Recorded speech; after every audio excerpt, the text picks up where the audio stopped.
week we talked about beadwork. Kind of broke it up into two part two parts. First, we just kind of talked about beads and beadworks in general, and I think this week we're talking about, or last week we also talked about. I just kind of did a share with me and Thomas last week. Just thank you to everybody that tuned in last week. I think this week we kind of had I was looking at the comments a while back and noticed that we had a request to talk more about our medicines. Actually, more specifically, our like smudging medicines that we use. So I brought just a few of them that I use normally, that I've learned how to use and stuff. We've got a little bit of cedar here, a little bit of sweetgrass here. Brought some tobacco. If you saw the thumbnail, hopefully, I'm not sure if that went through. And also I have some coastal white sage, and some more plains sage from the plains area. I use that also. So today I guess topic's going to be about the different medicines that we smudge with. Medicine. I guess specifically the ones that most people use, that we smudge with. I say most people because not everybody smudges with the different the things that we do here in California, and myself. The difference between the Navajos and the Crows, we use different types of smudges. And I know across Indian country, there's different people or different individuals and different tribal communities that don't even smudge at all, or don't use that type of the word smudge at all, or don't smudge. Yet a lot of them do. For my tribes, the Crow tribe and the Navajo tribe, we use both smudging as a part of to cleanse ourselves. I think for a long time, I should probably start where I kind of learned. I learned from my grandma and my grandpa, through the Native American church ceremony, and also our traditional Navajo ceremonies. They would always start off with a prayer, and bless themselves and re-cleanse themselves every time they would do certain things. When they would just use these they would use cedar or mostly cedar. Through the Native American church, they would drop it and use that as a cleansing. Cedar in itself can actually be used for for ceremony. It's for to have a good ceremony, for not really for good luck. Some people say that it's for good luck or something like that, but it's more for good thoughts, good vibe, to put out good energy as we pray, and hopefully have a good ceremony using that cedar. And so they petition the Creator with that, and also also used to cleanse ourselves, to make ourselves say new again is a translation, or whole again would be another translation. But our translations from English to our different languages really vary, and so I try to translate the best I can. But it means both those two, both to bring whole and to bring. And so anyway, just talking about that, I'll light some up right now. We've got the fan going on here. So cedar, usually, we'll put it on coal and stuff, or we'll have a fire when we sit in the teepee. And part of the Native American church, they would have some of this, and they would put it on the ashes. Move some of the ashes around, and they would bring it away from the fire, the main fire, and it would just be ashes or charcoal. You can see the red charcoal, and then they would get some of the cedar and put it on, and it would create that aroma, that scent that you would smell. This is a flat cedar, so the different types of cedar that's used. This is we usually use in the Native American church the flat type type of cedar. And it's called flat because it really looks really flat. If you look really closely, it's flat. Because sometimes you'll see other types of cedar that are kind of round.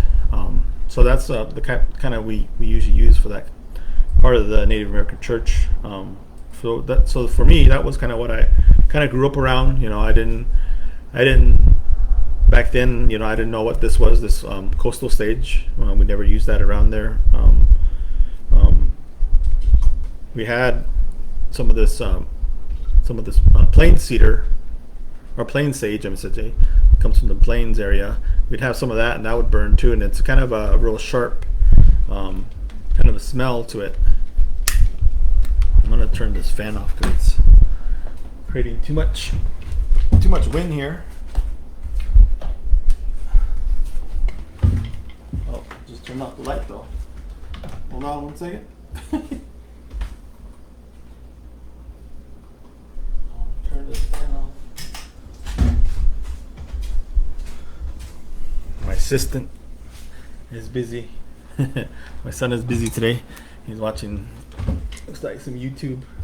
Might be doing some homework, doing some beadwork over there. But yeah, just turn off the fan real quick so I can burn some of this sage. And so this is kind of they collect this from the plains area. They use this to cleanse also, I think, or to smudge. I say cleanse, but it's more to smudge. The way my grandma taught me, like I said, she would always start off with a prayer and ask for good things, and to ask for strength and well-being and good things, or helps, and also petition like the ceremony, or what they were doing was going to go in a good way. And so she was always talk about starting from the tips of her toes all the way to the top of her plume. Just breathe some of that in real deep. So from when she would say that, I always wondered what she meant from the top of her plume. I think going back, excuse me, going back, we as kids, there's when we're first born, there's a soft part that as we grow up in, and that's where they talk about the top of your plume is that soft part. And when we get older, it kind of hardens up, but it's still there as we get old. And so we cleanse ourselves, holistically. That was the way teaching was, to cleanse our spirit from the tips of the toe to the top of our plume. We cleanse our soul and we cleanse our body. And I think a mistake when we use the word medicine, people think about aspirin and things that you ingest as a type of medicine, but in the way this medicine, we call it medicine, but it's also used for cleansing, and kind of getting rid of just like regular medicine, how it takes care of bacteria and can be antifungal. This is kind of the same thing. It's it goes on to the microscopic level of microorganisms and kills them. And it's kind of been studied. Western science has started to study it and really test it and see what the Indian people were talking about for many years. And so come to find out that it's really actually, it kills a lot of microbes that lived in areas within a certain place. And so our traditional teachers always taught us to do that, to cleanse not only ourselves and our body, our temple, but also the area wherever we were going to have ceremony. The first things that we would do was cleanse the area. At the same time, they would petition the Creator for prayers and stuff, and so they would cleanse an area, whether before they even got into this area to have ceremony. And yet, like I said, they would cleanse the area using some of these medicines to cleanse the land. Also, not only us as a person, but to also cleanse the area where we would have these ceremonies. And so it was very important to use these smudging medicines. And so, it was all for the purpose of, having a good ceremony, and also having a good thought to cleanse our minds, our bodies and soul. So that's the reasons why we use a lot of this medicine. And today, it was only been recently that I've started to use this white sage since I moved to San Diego. Before that, I never knew about this white sage. I never seen it, never smelt it until I got here. I think it was probably at a powwow. I was seeing that. I was like, wow, this is a big old. This guy had one of these abalone shells, and he was burning some sage, and it looked kind of out of control a little bit because it creates a really bright white white smoke. And they use that to cleanse around here. And for me, when I first moved here, I didn't know. I was just like, wow, what's that? I didn't. I was kind of a little puzzled at the same time, but I kind of knew it was kind of for cleansing because they would do what they usually do. They would start from the bottom and kind of bless themselves, and they would go in a circle, and they would cleanse themselves. And for a long time, I didn't know what it was until I talked to a few. The people that I knew were actually veterans. Veterans. I was part of a veteran society, a Gordon society, and so I had a good friend. His name was Chet Hunt. Some people might know who I'm talking about, and also had a few friends from back then. That aren't around anymore, like Roy Cook. That took me in and explained things to me, how in these areas how the Kumeyaay people, the Luiseño people, how they use this white sage. At the time, they also talked about quite a few other things that it's a great learning curve for me, to learn this stuff, and that's who I was taught to around here about this, coastal sage was my good friend Roy Cook. He talked about how the Kumeyaay used it, and how they collected it and stuff. And later on, I also met another good friend, Stan Rodriguez, who also really welcomed me in and my family. We were back then. I think we were a lot younger. I was a young kid, just probably about, like maybe 21, 22 years old. I was learning these ways here in Kumeyaay territory. And I don't also talk about Kumeyaay land, this area that we live in. Like I said, it's Kumeyaay territory. Land acknowledgement. I really respect them, and the people. I learned a lot from a lot of, not just one person. That's always important to learn from different people, different folks. For me, I was lucky to have the American Indian Warrior Society veterans, who were composed of different veterans from all over the country, including here in this area, Kumeyaay territory. And there's a few names, Don Vignon, you might know him. He was from but since then, quite a few of them have passed away. Some of them died of old age, and just it's a lot of those.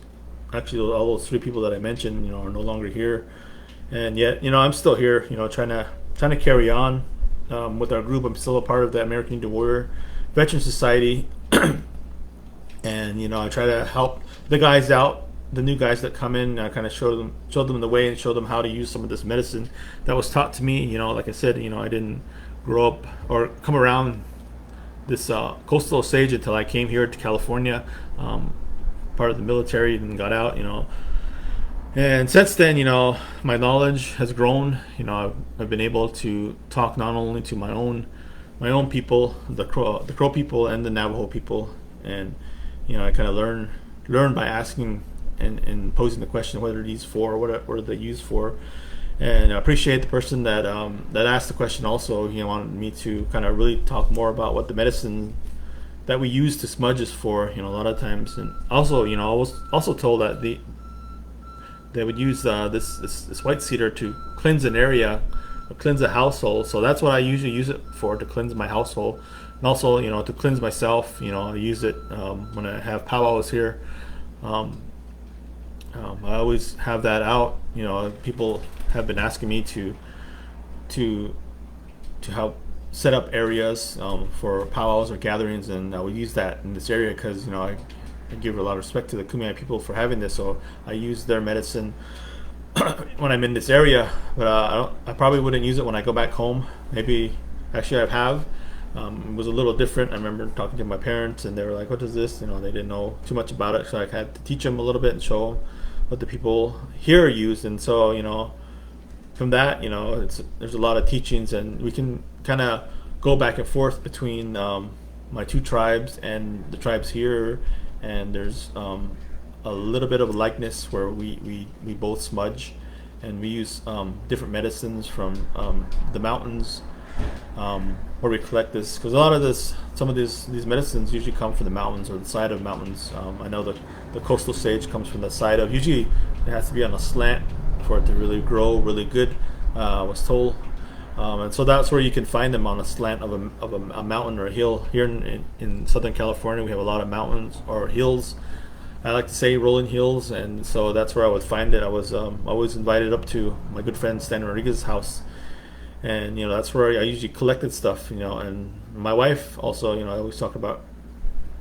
She also had friends. She also had connections, relationships that she had with local elders, and I remember her going up with the club at Palomar College. There's a Native American club, and so we had a few elders that would come out and take us out to the reservations and show us, where to collect some of this sage, because when we'd have different events or powwows or gatherings, we would have to get this. And they also, like I said, I didn't get my information from just one person. It was quite a few different elders that we learned from. That's what you should do. A lot of information, like as Indian people, we've been separated a lot. We've been moved around with relocation and all the things that we deal with multi-generational trauma. Some of the stories are still there, but it takes us talking to one another to get the stories back into like a puzzle piece, to learn the ways that we're taught. For me, traditional stories. I hear a lot of traditional stories, but yet I always have. I've been taught to have respect and learn. Don't get my information from just one source, but you have to kind of piece it together. Oral stories, traditional stories. When you tell an oral story or a traditional story, it has to be almost exactly to what it used to be. So we can keep that story non-perverted, you could say, or non. We never add things to stories that were told to us or passed on. We always, have to search out and find the story that was left out. Like I said, a lot of us are separated by homes, by jobs, by many different things. Living in different areas, and we have to go and kind of collect some of that stories and put them back together as a whole. I try to do that way because that's the way I was taught. A lot of these stories of where these medicines come from, or how to take care of them. Like my grandparents, they were herbalists, and they knew how to take care of a lot of different plants. One being like the peyote,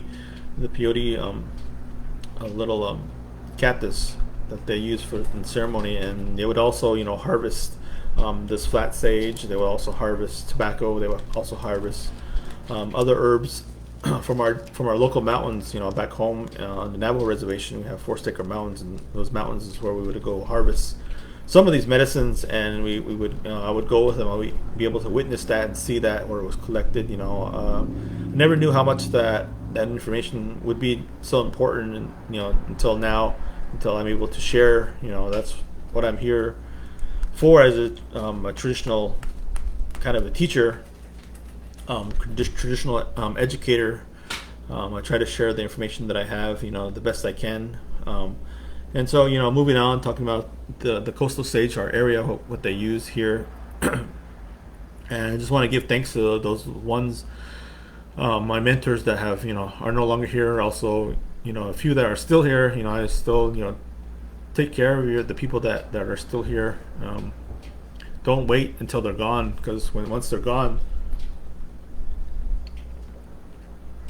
it's too late. You missed that information. You weren't able to be a part of it. You weren't able to hear that information. So always, be mindful and respectful when you request like information or stuff from elders, and also know that not all elders know where things come from, or they don't have that story, and they might not know, but they might know someone that does know, and they can refer you to that person. And so, it's always good to be mindful, and different tribes have different practices on how to get traditional information. Like for the Crow tribe, it was always, it was taught to me, by my sister. She told me that I needed to get 4 items. If I wanted to learn something from one of our elders, I needed to get 4 items, or to request anything traditionally, I needed 4 items. Some of those items were the medicine. Whether it was sage or cedar or tobacco, that was part of the 4 items, and the traditional buffalo robe. But nowadays we use like Pendleton blankets, or blankets that are close to it. But they all represent the buffalo robe, and so they would have a blanket also. Maybe they would also have food.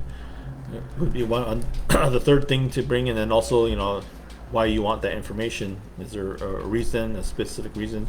And those 4 things, you would ask someone for traditional information or traditional knowledge. And so that's taught for me from the Crow side. Same thing from the Navajo side. You don't just expect an answer right then. It takes time.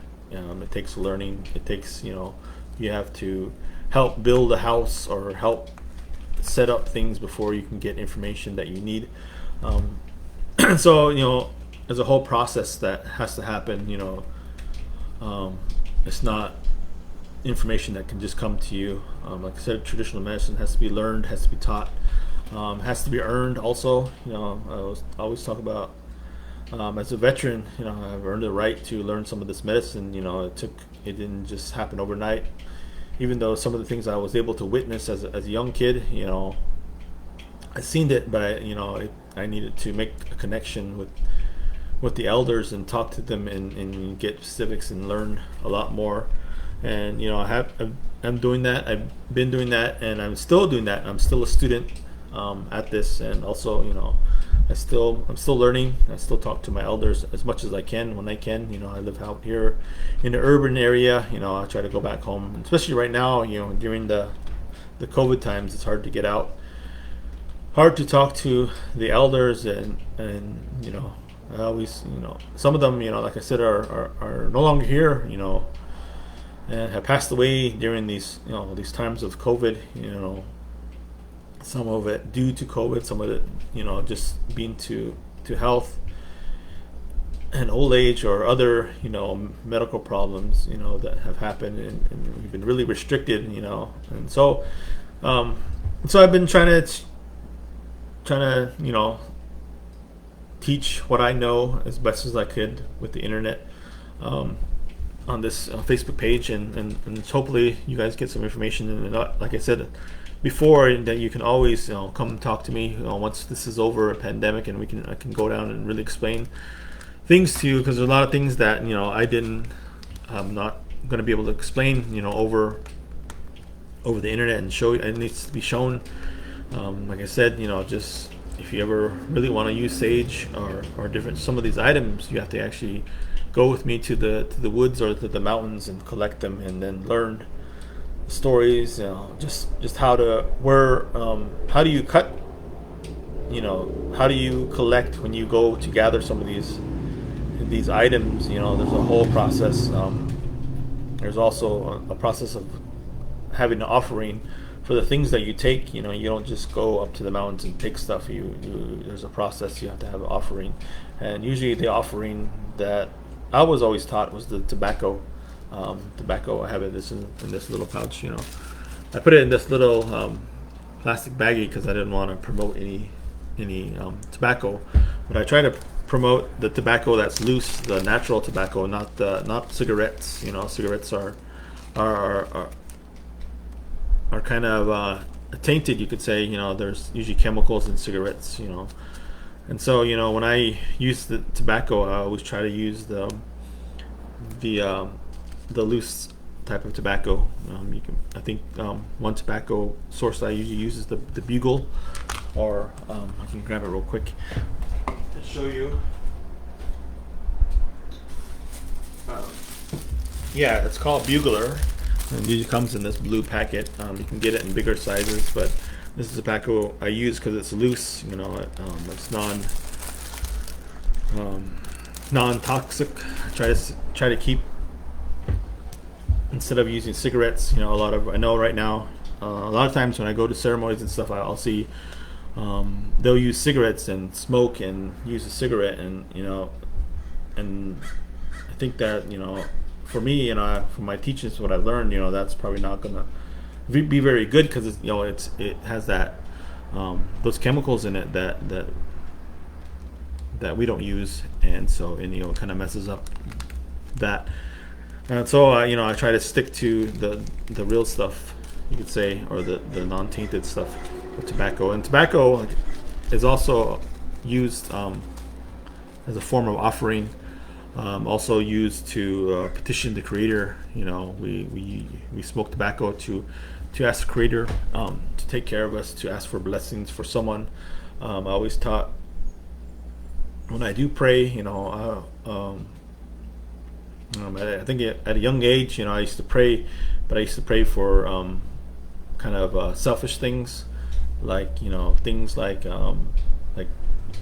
even like playing sports or football. I'd pray my team would win, or I would pray for selfish things for me to give myself strength. And I always wonder why I was never, or Creator never answered me when I prayed that like that. I always asked for kind of real selfish things, to win, or to gain strength over somebody or something like that.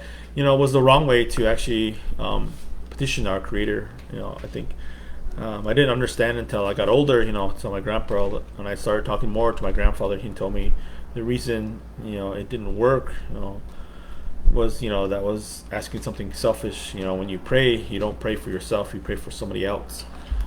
You pray for those people for good health. You pray for the ceremony, to have good ceremony, to have good things for them, for you, because somebody else is supposed to pray for you. And I didn't learn that until my grandfather told me that. And again, my Crow side and the Navajo side, come together in that kind of way of teaching. On the Crow side, we have our clan uncles that have that responsibility, our elders, our aunts, our moms that have that responsibility to pray for us. And so, if you ever need prayers, you would go to your clan aunt or clan uncle, and they would pray for you. That same, like I was saying, you don't pray for yourself. You always pray for others. And so, we use this tobacco to petition the Creator, for good things, or mostly, it's to ask the Creator to thank the Creator for the blessings that He's given us in our life, and they appreciate it. And we always also pray for strength, to continue on with life and continue on through some of the hard times, or to give the strength to the people that need those prayers. And so, tobacco was always used. It was smoked during ceremonies, and I've seen different tobacco ceremonies, and tobacco can be mixed with other herbs, and it forms a different type of a purpose when they use tobacco. But in the simplest form, it's used to petition the Creator. Like I said, there's other forms, like we call on the Navajo side, we call it the mountain smoke, where we collect different parts of the herbs that were collected, including the tobacco, and together, and we have a smoke. We have a tobacco, a pipe. On the Navajo side, we have a pipe made of clay. On the Crow side, I think they use more of a I can't think of the stone. It's a little different than the clay that we use back in New Mexico versus Montana. I think it's a pipe stone. Sorry, I don't know the exact stone that they use, but it's a little different when they use the pipe. And so we have a different pipe for different ceremonies and different uses. For me, I have my personal pipe that I smoke this type of tobacco, or I smoke the mountain smoke. The smoke, I was given the other type of mountain smoke for more of protection, like when I was overseas and in times of war. Like I said, I was a veteran, and I was given that type of smoke to offer protection for myself, so I return home, and I still use that, and also have been given other types of tobacco in various forms for different things. And I'm not going to talk about all of that right now. Just wanted to share the real simple things that we use, and we use tobacco also to give offerings. Like I said, when we go collect or gather some of these medicines, we would take tobacco and use that as an offering. And I just want to kind of try to keep it real simple. Like I said, there's other type of things that I use, that I don't want to talk about it over the internet, or in this platform. But we can talk about it in person. If we ever get a chance, we can sit down and talk about that. But some of the just kind of keep it to the real simple things that most people see, in ceremonies around here. Another thing that people use around here usually, is a sweetgrass. Not Kumeyaay people specifically, but people that are part of the powwow or dance circle that would use the sweetgrass, because the sweetgrass comes from the Great Plains area. And so, like the same goes for this. This doesn't usually grow in this area, but it can grow in this area. Here in California or Southern California, the ground is really has a lot of nutrients, and it can almost grow anything. I had my brother-in-law grew some of this, and I was like, wow, it actually grows here, and it did. But yeah, this comes from the plains area, the middle of the United States, all the way up into Canada, and they take the time. Like I said, they whoever collected this probably made tobacco offering, or said a prayer for the plant, and when they harvest it, and they took it, and prayers were said. Like I said, I think in this braid, they braid for all the people when they put this braid together. I believe there's like seven strands into a braid. And so they would do that via ceremony through using the tobacco as an offering, or other sources that they would use from the area. And so and still to this day we use this, like when I dance on the powwow circuit. I use this to cleanse myself when I sit at the drum, or before I get dressed, or even here at home I have to re-cleanse myself. And so it's important to do this. And like I said, not all tribes participate or do smudging. This is only from my perspective, and I'm not trying to make you into my tribe. This is just what I do. I just wanted to provide some explanation of these types of smudging processes here that you see locally at the powwows and some of the gatherings that I've seen. Also, there's other ceremonies that I've been to that they use other types of stuff. Like at powwows, like copal is probably one of them. Like that comes from down south, and they, but at the same time, there's a lot of people that come from down south, from Mexico, and different tribes from that area that are up here in tribe, and are up here in this area, and all the way up into Canada. I know some Mexicans that live all the way up to in Canada. I remember. But yeah.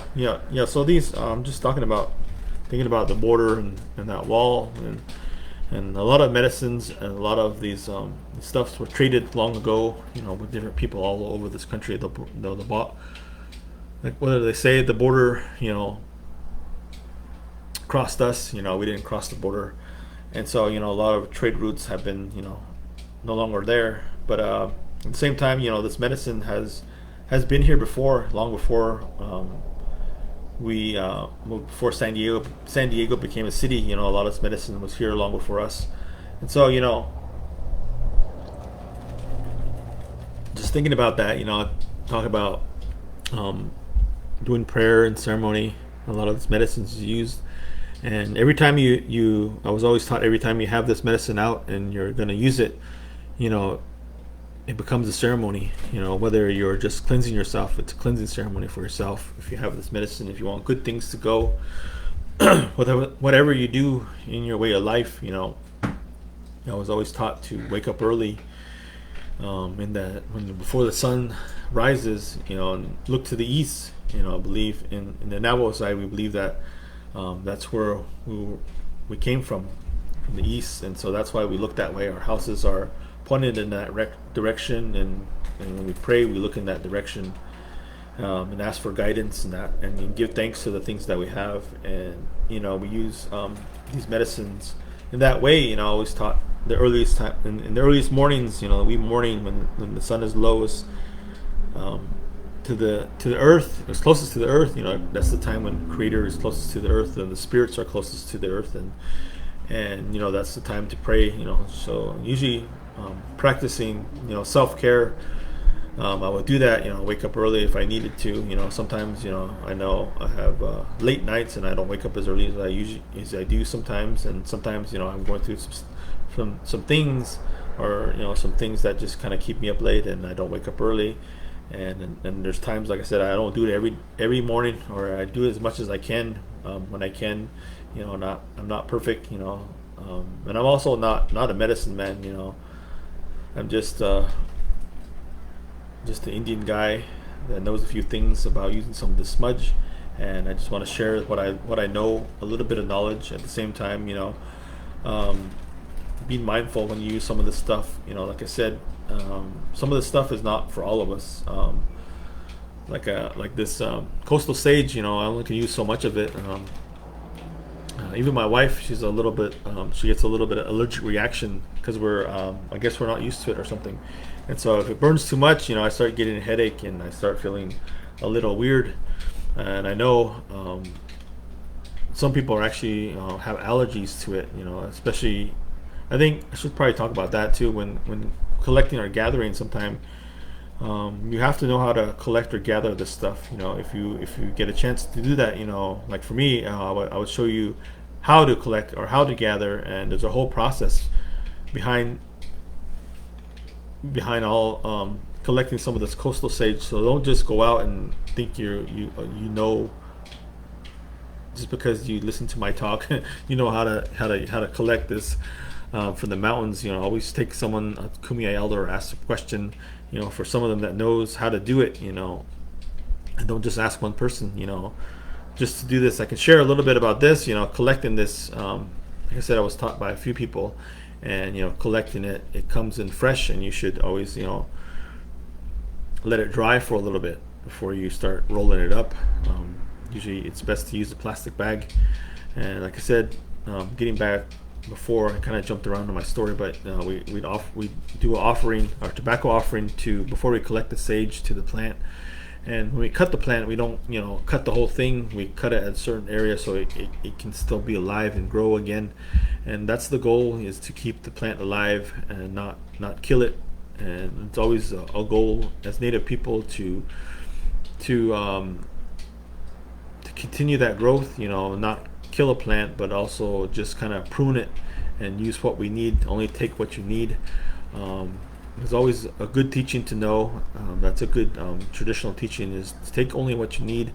Don't take too much. I know around here, if you don't know, a lot of the tribes around here would take care of the land. As Indian people, we always took care of the land, and we took care of the land, and the land took care of us. By cultivating some of these plants, these animals, and the animals. Some of these plants that we took care of and cultivated, and we were able to do burns, or we were able to harvest or cut them a little bit, and so they would grow. So each year they would grow a little bit bigger and a little bigger, and we would harvest in such a way that the plants would be a lot stronger than what they were if we just left them in the wild. So the Indian people, the Native people of all different lands, would harvest or take care of these plants, and they wouldn't take a whole lot. They would take just enough for what they needed to do, and they would be able to come back to that same area and reuse that plant. They cut it one year, and it just pruned it, and the next year it grew a little bigger, and we were able to prune it a little more, and it just kept growing, and we took care of it, and that's the way you should always take care of your different traditional medicines. Like I said, I'm not here to tell you how to go harvest items or harvest medicine, there's a time and place that we can do that, in person, and or in person with some of the people that some of the relatives, some of the native teachers from your tribe. And I just wanted to kind of share a little bit of knowledge of what we use this smudge medicine for. These different types of smudge medicine, it's more holistically to cleanse ourselves as a person, as a human being. And I think for the men, it's kind of, I don't want to say it's more important, because as men we don't have a way, like naturally. I want to get too into this, but as women, have their own types of cleansing. Every month they have their own cleansing because they're the life givers. But as men, we don't have that, and so men, we have to it was shared by our Creator how to take care of ourselves, and using some of the smudge, we cleanse ourselves once again. Because we don't have that natural way to cleanse ourselves. And so a lot of things, a lot of ceremonies. Even the sweat lodge was. Men were able to use that to cleanse ourselves, because we don't have that natural way as women do, as creators of life. And so just thinking about that, as men, we have to kind of cleanse ourselves a lot more, take care of ourselves a lot more. The importance of smudge is to re-cleanse ourselves, to take away bad energy, to take away bad negativity in our life. We believe in a lot of spiritual things. As Indian people, we believe in people giving us the evil eye, some people would say, or giving us negative energy. And so we need ways to cleanse ourselves, and so we do that, cleanse ourselves. And we also use these for different things, like I said earlier, for ceremonies, to cleanse the area. If anything happened at ceremonial areas, we would first bring these medicines and cleanse the area, so we'd have a good ceremony or a good celebration, whatever it was. And we still use these. I use these day to day. Even if you wanna, if you're taking a test, you're in school or something, you can use this medicine, cleanse it, so you're on a good slate, you're on a good feeling. And thinking about this medicine, it always takes me back to a time when I'm in ceremony. When I use some of this medicine, it takes me back when I'm, in that hogan, or in that teepee, or in that prayer circle, and that medicine triggers that smell that you smell. And cedar does that for me, and sweetgrass, it triggers me into good positive feelings and good feelings. It makes me feel good spiritually. It takes me to a time when I was in a part of a ceremony, and I always give thanks to that. And I try to do the best I can to teach my kids. I think I talked about a while back about having an altar for yourself that's accessible to both you and your family. It's important to, if you can, ask someone how to do it, or ask, maybe I'll talk about that next time, creating altars. It's very important to have that in your household, so we have access to the medicine whenever we need it. Like I said, you can use it when you're taking a test, when you need something positive in your life. You can petition Creator for positive things for a person. Like I said, it's important to pray for other people, not for yourself, but to pray for other people, for good things for them, and then in return, they'll pray for you and take care of you. And that's all I got today. I just wanted to share a little bit of the smudging medicine. It was a request that was put in a while back. I saw it, and it took me a little bit of time to get to it, because I had other things and lined up and ready to go. And so like I said, this medicine, smudging medicine, can be used as much as you need it, but at the same time, it's important to be mindful and respectful of the medicine. And only certain people can collect it or use it, because of even medical things, allergies. I know we had some kids a while back where had been a part of the circle, and we collected some medicine when we brought it back, but it was still too fresh for them, and so it created an allergy, an asthma attack. And we weren't really prepared for that, but it happened. But we were able to take care of her, and take care of that person, and things are okay. We just needed to let it dry a little longer, or keep it away, or actually use this. When we bundle or collect it, it had to be outside, couldn't be indoors. So there's always a process. There's always a way when you do some of this medicine, and it's good to have someone there with you that knows how to do it, how to collect it, or when to collect it, and it's all important, you know. So yeah. So for my talk, don't be just going to the mountains and going on someone's land, Kumeyaay territory. You know, yeah, they might. It's not good. But yeah, that's my talk for today. I just wanted to talk about that a little bit, cleansing and the importance of smudge, and hopefully you get some information out of this. I'm a little serious today, but yeah, this is serious stuff. A good way to learn, a good talking point. And I appreciate the person that asked for this. But yeah, you guys have a good day. Like I said, smudge, don't judge, and you guys have a good Tuesday.